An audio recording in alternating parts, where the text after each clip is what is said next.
नाशिक निवडणुकीसाठी महायुतीची सहल रणनीती तयार झालेली आहे। दगाफटका टाळण्यासाठी भाजपचे नगरसेवक सहलीवर रवाना होत आहेत। शिंदेंच्या शिवसेनेनंतर भाजपचे नगरसेवकही सहलीला जात आहेत। मतफुटी रोखण्यासाठी महायुतीचे नेते सतर्क झालेले आहेत। नगरसेवकांच्या सहलीची राजकीय वर्तुळात जोरदार चर्चा सुरू आहे।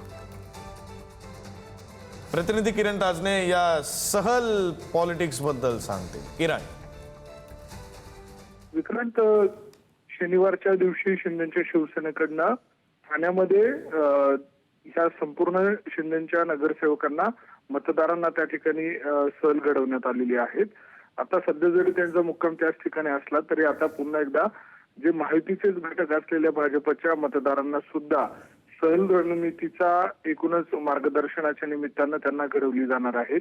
यामध्ये जर बघितलं तर महायुतीकडनं नरेंद्र दराडे हे उमेदवार आहेत, मात्र माघार न घेतल्यामुळे आणि उशिरा जाहीर पाठिंबा दिल्यामुळे गोकुळ गीते आणि त्यासोबतच प्रसाद हिरे यांचा देखील बॅलेट पेपरवर नाव आहे। त्यामुळे मतफुटीचा कुठल्याही पद्धतीचा धोका नको यासाठी ही सहल रणनीती आखली जाते।